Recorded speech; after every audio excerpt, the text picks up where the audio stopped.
Good morning, dear students.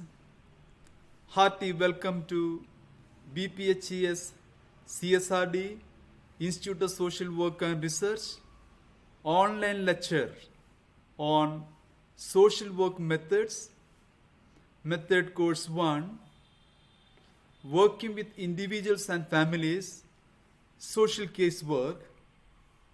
And today's topic is Unit 2, Social Casework Principles. व्यक्तिसहकार्याच्या तत्वे. In the last lesson,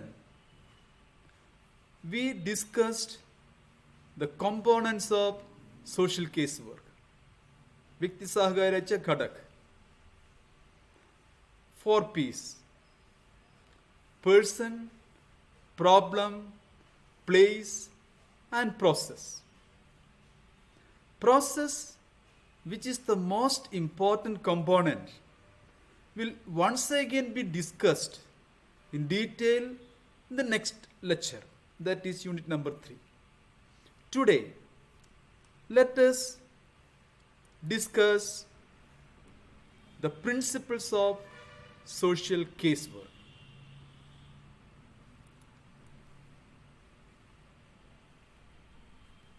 What is a principle? Principles constitute the rationale for action. Whatever we do has a reason behind it. Principles account for the reasons for our action. They facilitate fixing standards for right action. What is right and wrong is more or less determined by the principles behind that action. So principles are rules of action for guiding the performance. This is the definition given by Grace Matthew. Principles are part of value base for social work profession. On the other day, we discussed the values. Values and principles together make the philosophy of social casework. And social casework is governed by a set of principles. Every social worker should honestly observe them in their social casework practice. Violation of any principle in their professional practice amounts to violation of professional code of conduct. So these values and principles are the essential dimension, essential rules that governs our practice. As a professional, we are not allowed to violate any of these principles. Now, what are the principles? There are 7 basic principles for social casework, and we are going to discuss one after another in this lecture. The first one is individualization.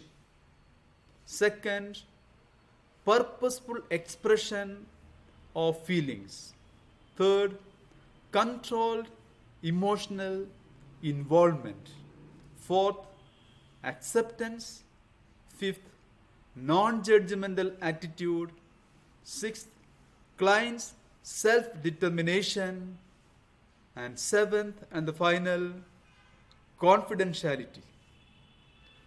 What is individualization? Individualization or Vayaktigaran. This is very important principle of social casework. While we discussed values, we discussed the uniqueness of individual.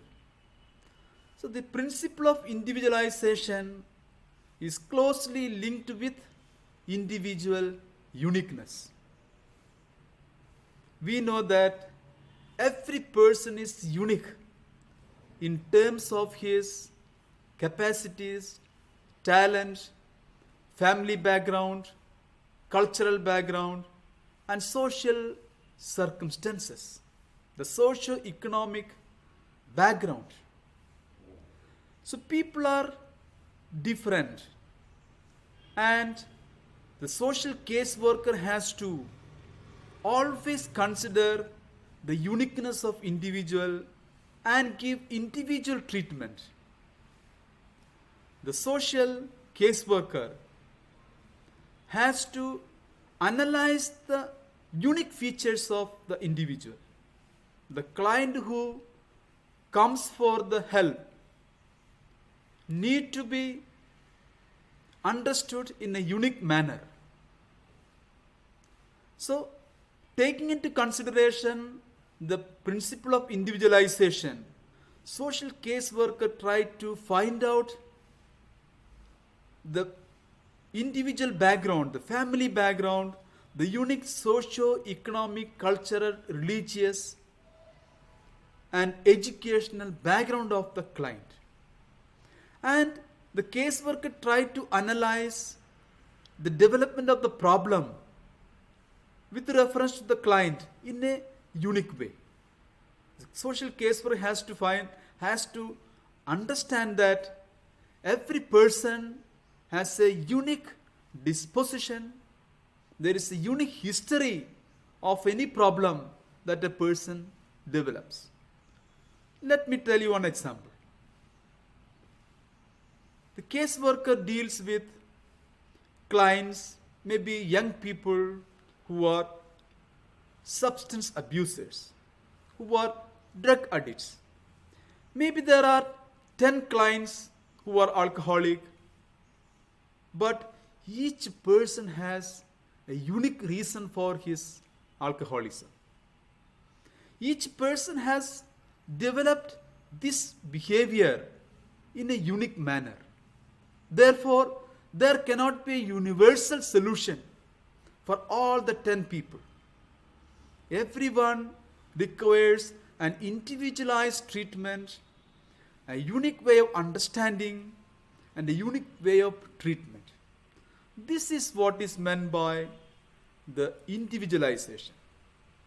The second principle is purposeful expression of feelings. What is purposeful expression of feelings? Now, expression of feelings. There are again two dimensions for these principles. Purposeful expression means becoming emotionally sensitive. Social workers are not robots, not computer, not machines. They are human beings. They can share the feelings of the client. Sometimes the clients have lot of emotional, disturbances, and they try to hide it. Generally, we do not want to show our emotions, especially when we meet civil agencies, civil officers like policemen, lawyers, teachers, our employers, and other professionals. We try to hide our emotions, we try to hide our feelings, and try to behave in a pleasant manner.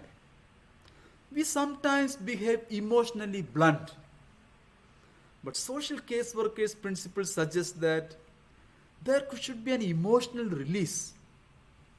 This is very essential for counseling as well as for casework.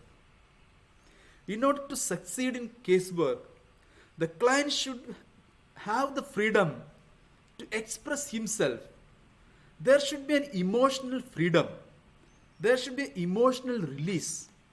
So the caseworker always permits the purposeful expression of feelings.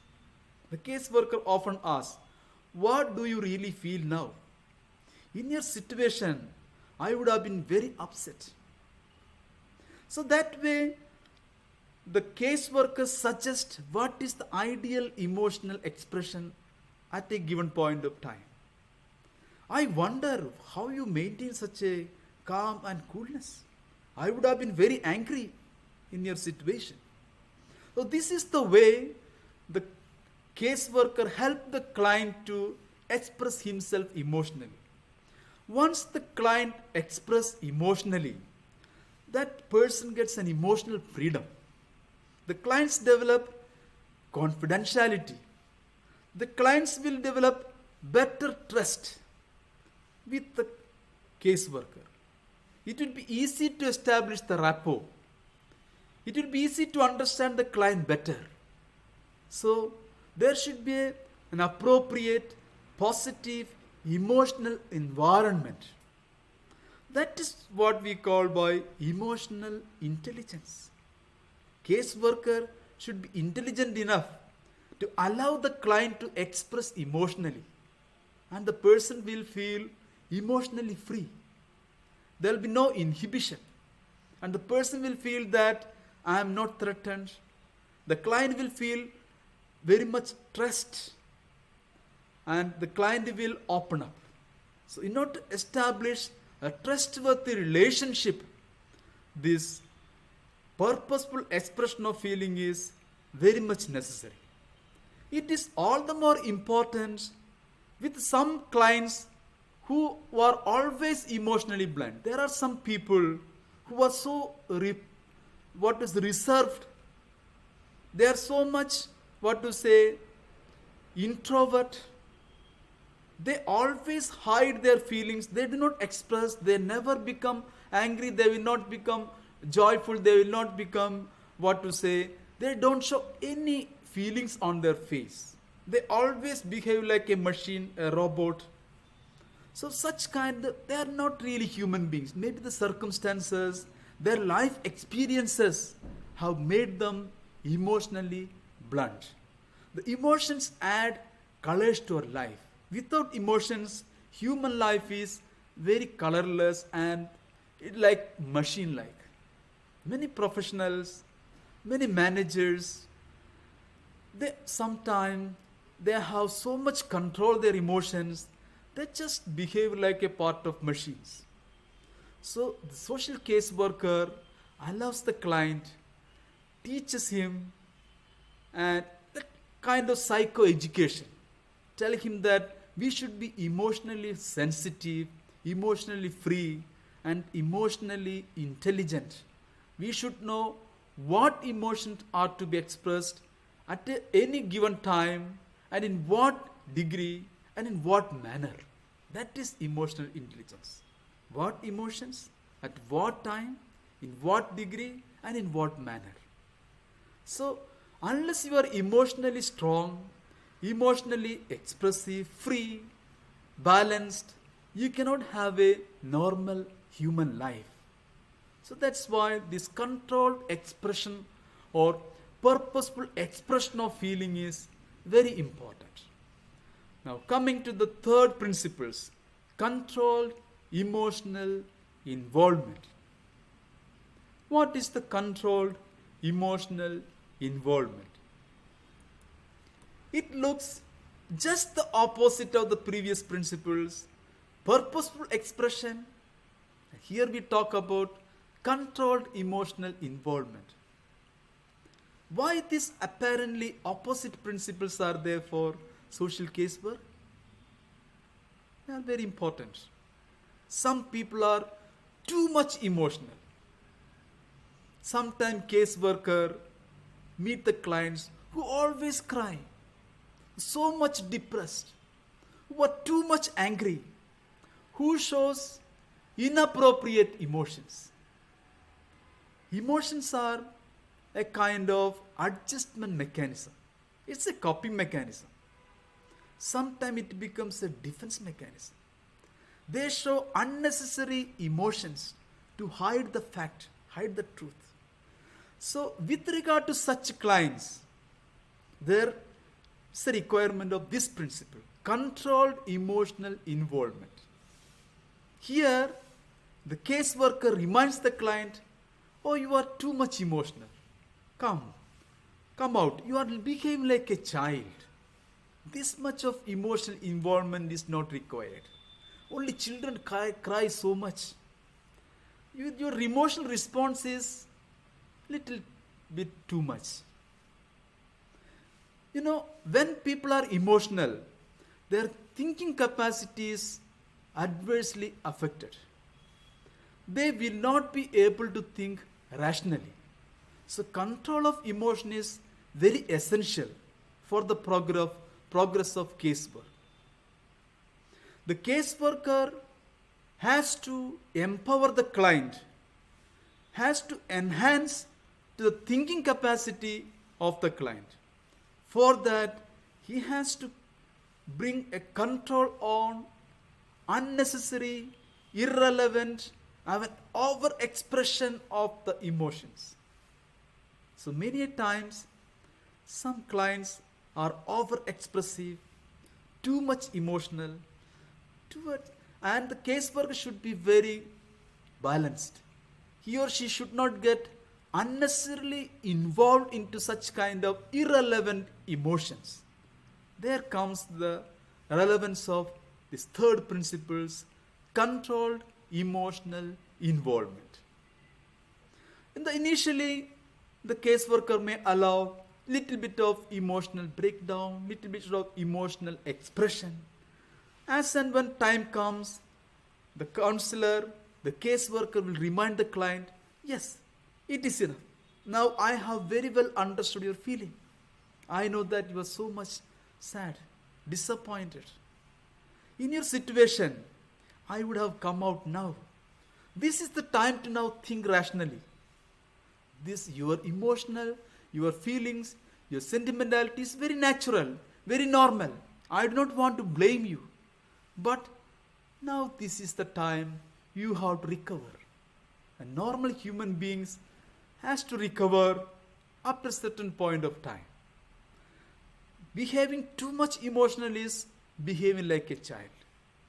So that's where the caseworker can practice this controlled emotional involvement. Now, the fourth principle, acceptance. Acceptance is the most important principle of social casework. It is linked with the first principle, individuality, individual uniqueness. Acceptance follows individuality. What is acceptance? Acceptance means accepting the person, accepting the client as they are, accepting the client's cultural background. It is also connected to cultural diversity, respect for diversity. Clients are different. Every person is different with regard to their religious beliefs, ideologies, way of thinking, way of acting, way of learning, way of interacting with others. So, the caseworker should not blame the client for whatever he is or she is. Unless the client feels that he or she is accepted, the person will not develop a trustworthy relationship with the client. The client will not develop trust, and the casework will not progress. Acceptance means respecting the diverse background, and it is respect for plurality of truth. There's a famous saying,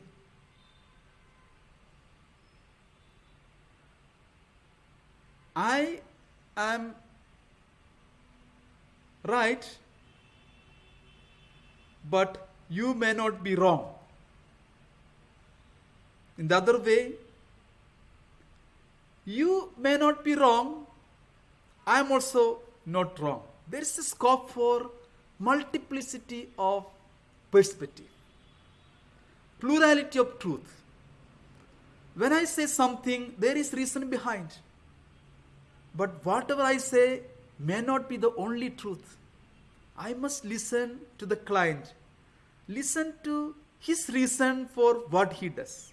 So everyone has his or her own reasons for whatever they think, whatever they feel, whatever they act.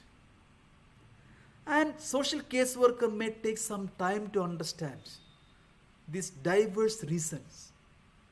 So he should not blame the client for anything. Try to understand what is the reason, why this client behaves so. Why this client has committed such kind of inappropriate behavior. Why there is a criminal behavior on the part of this client. Why this child is behaving so differently. Why this child is in the street. Why the child is not going to school. Why the child is so much angry. Why the child is not able to establish a good relation with others. So we should accept the client. There is some technique for acceptance. Even if the child behaves so much violently, aggressively, and not attending the classes, the caseworker can say, see, at your age, I was more troublesome than you. मैं तुमसे भी बड़ा बदमाश था. बहुत सारे teacher मुझे बाहर निकालते थे. कोई मुझे पसंद नहीं करते थे. So this is presenting yourself, some kind of self-disclosure may not be always true, but to create an atmosphere of acceptance. The client feel that, अरे मेरे से भी बदमाशी था. The client feel that I am not rejected for whatever I am. So this is the starting point of trust building. Once the client feel that he or she is accepted, then the client will start trusting the caseworker and he will disclose everything that behind the problem that he faces. So unless there is an atmosphere of acceptance, no change in the behavior can begin. So this acceptance of the client is one of the important principles of social casework. Coming to fifth principle, non-judgmental attitude. What is non-judgmental attitude? Non-judgmental attitude follows the principle of acceptance. Non-judgmental means not keeping any prejudice, not becoming biased. Sometimes it so happens the caseworker belongs to a particular religion, follow particular ideology, particular gender, and that person may have some prejudice, some stereotype, some kind of wrong thinking about the client who belongs to different religion, different nationality, different ideology, different gender. So the caseworker's prejudices should not interfere with the treatment of the client. Let me tell an example. When a caseworker has to do casework with an HIV infected person, generally some people have some prejudice about HIV infected people. They are morally not right.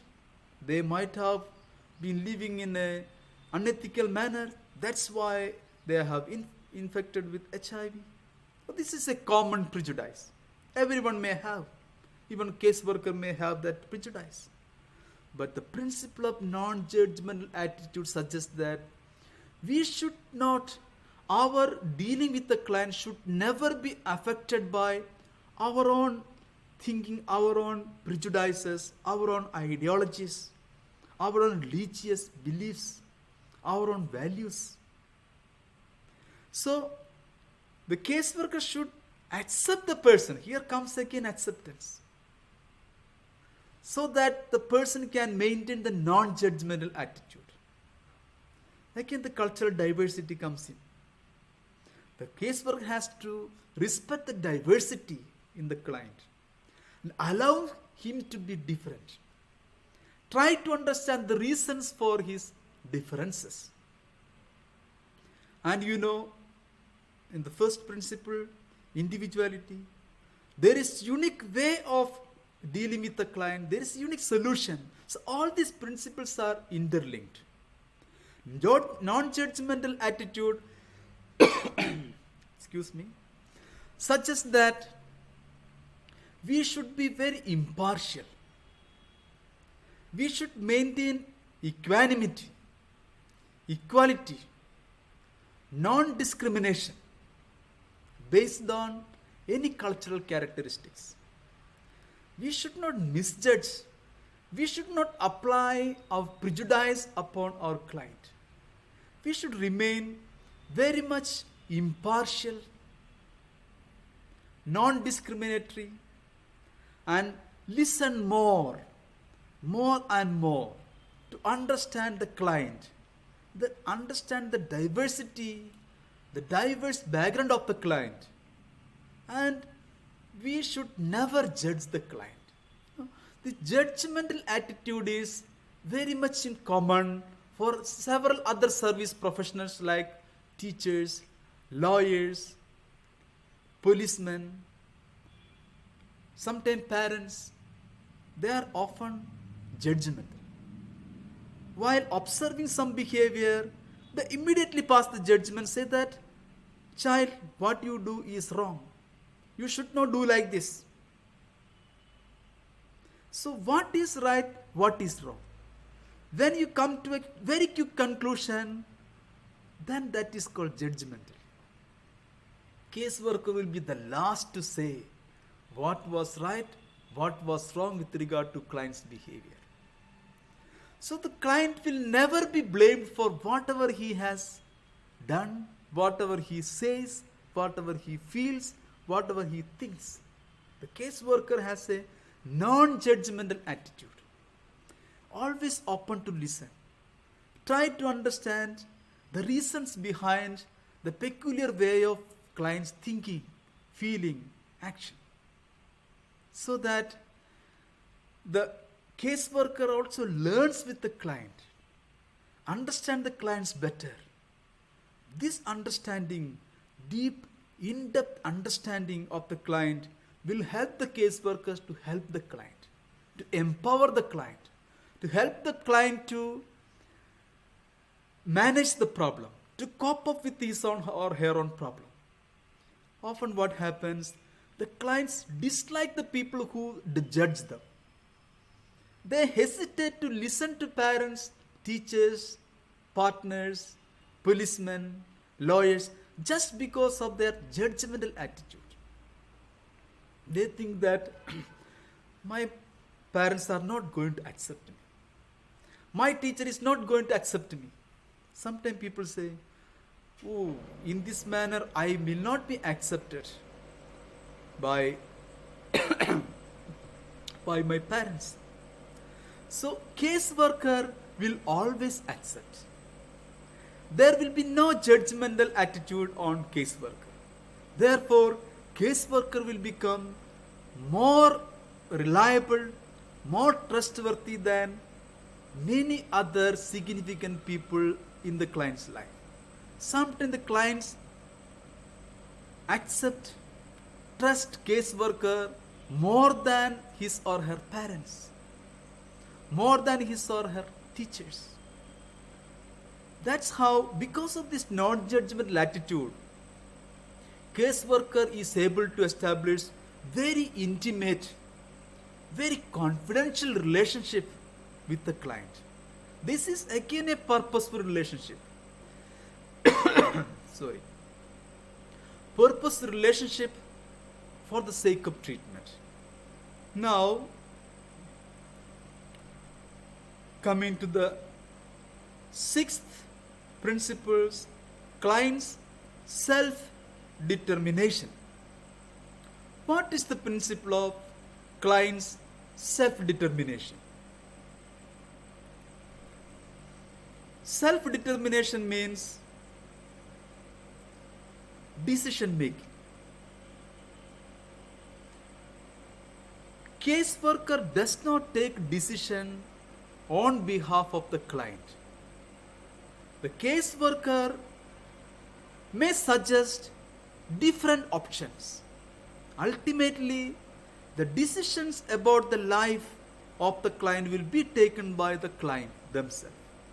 This is the client's self-determination.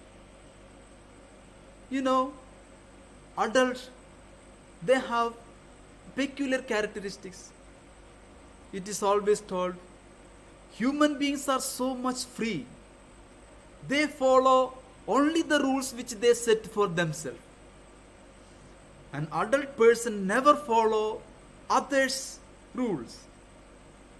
Even if there are so many laws, regulations, disciplines, unless the person internalize, make it his or her own, that person will not follow them. So, caseworker believes that unless the client arrive at a decision by himself or herself, that person is not going to follow that. Teachers always give suggestions. Parents always give decisions. So many elders keep on giving advice. Tell the child, this is what you have to do. What you do is wrong. Try to do this one. This kind of suggestions and advices will not be given by caseworker. Social workers will be the last to give any suggestion and any advices. They always debate with the client. They always discuss with the client and suggest, now what you want to do. For example, if the caseworker is having casework with the alcoholic, a drug addict, the caseworker does not say what are the ways and means to escape from alcoholism. He will keep on asking questions. Sometimes this is called Socrates method, Socratic method. Ask questions, only probe, and the client will realize, oh, aisa hai kya, मैं अभी क्या करूं? The client will ask question to himself and propose his own answer. And he will suggest, मैं ऐसा कर सकते हैं क्या? Then caseworker will say, try, ऐसा करके देखो, क्या होगा देखेंगे. So, the caseworker always suggest or help the client to take decisions about his or her own life by himself. Even a child, the caseworker will ask questions to the child. Okay, अगर आप मराठी को क्या करेंगे? वो कब study करोगे? आप बता रहे थे आपको मैथमेटिक्स बहुत पसंद है, मैथमेटिक्स स्टडी करने के लिए पूरा टाइम है, फिर इंग्लिश को क्या होगा? वो भी स्टडी करना पड़ेगा. अगर आपको सारे सब्जेक्ट पास करने हैं तो आपको टाइम अलर्ट तो करना पड़ेगा. So this way discussion, dialogue, not directly suggesting, अरे 1 घंटा तो दे दो ना मैथमेटिक्स, इंग्लिश के लिए, मराठी के लिए. Instead of suggesting, instead of giving advice, instead of guiding him directly, guide him indirectly. Enter into a dialogue. Let the child fix a timetable for himself. Okay sir, फिर मैं ऐसे करूँगा क्या? आधा घंटे में स्टडी करता हूँ इंग्लिश, मुझे पसंद नहीं, फिर भी आधा घंटे, 1 घंटे तो मैथ्स के लिए लेता हूँ. ओके, अगले हफ्ते देखेंगे क्या प्रोग्रेस है. So next week when the case worker meets the client can ask, कैसे था तुम्हारा प्रोग्रेस, स्टडी कितना तक हो गया. Then the child will understand this teacher is so much interested in their learning, and the child is able to control his or her own life. This feeling of control on one's own life is very important for human beings. It's only for a child, for everybody. Losing control of one's own life is the greatest disaster. One should feel that I am free to take decision for my life. What I do is my decision. There is a reason for what I feel, what I say, what I do. My own reason. This is my reason. Now, this is the principle of client's self-determination. So, caseworker always respect the client's freedom for choice, client's freedom to determine his own life, take decisions and follow it for them. If they take a wrong decision, caseworker may not say directly it is wrong. The caseworker will challenge, put some questions. You, I think ऐसा किया तो ऐसा कुछ problem हो सकता है, आप इसके बारे में सोचा नहीं था शायद, देखो ऐसा किया तो इसको क्या होगा. So a reality check. Caseworker brings the reality of the life before the client, and the client will widen the thinking. The client will get empowered, will try to understand life better. The client will develop his ability for better decision making. This is one of the goals for social casework. Empowering the client for self-decision, taking the right decisions and follow them. Now the last principle, confidentiality. Oh, this is one of the basic principles for any profession, especially social casework. What is confidentiality? Confidentiality means keeping the secrecy, privacy, keeping the confidential information between the client secret, or not disclosing any data, any facts, any information shared in the casework interviews with others without the permission of the client, or unless it is for the welfare, well-being of the client. You know, casework is a highly confidential, activity. The client shares with the caseworker lot of very highly confidential information. The client shares his personal life. The client shares everything about his or her life, which he or she has never shared with anyone else, even with their husband or wife, not with their parents, not with their teachers, any close friends. The client has trusted so much the caseworker and has shared everything, sometimes ethically very sensitive information. Some information, some action which the client has committed, which may be ethically very much sensitive, wrong, illegal, but these things remain confidential with the caseworker. And the client has shared, thinking that my caseworker, teacher, counselor is not going to share with anyone else. The purpose of casework is help the client to come out of this problem, to improve the problem solving capacity of the client. The client has trusted in the caseworker, trusting that this person is capable of solving my problem. I know that no one in this world can solve my problem. My parents, my husband, my wife, no police officers, no judge, no one is going to accept me as my caseworker, my social worker accept me. Caseworker, my social worker is able to understand me and will be able to help me, no one else. So in this mentality, in this disposition, mental set, the client has shared information with you. So professionally, legally, the caseworker is bound to keep the confidentiality. He is not allowed to share any information which has been shared in this casework interactions, interviews. Once the client settle with himself, the client is empowered, come out of this problem, then the client may feel that yes, now I am very confident. I don't mind revealing my past. I have come out of that. I'm a now changed person. I'm a new person. My past is now no more a secret for me. Many people write novels, biographies about their past life because they have become a great personality now. They have overcome the challenges. They have come out of all the inhibitions. They have become an adult with the help of a caseworker. In that situation, the client himself may disclose, but caseworker will never. So this is the principle of confidentiality. Sometimes there are certain challenges for the principles of confidentiality. For example, if the client discloses, I'm going to commit suicide, I'm going to kill him. So such kind of explicitly illegal things.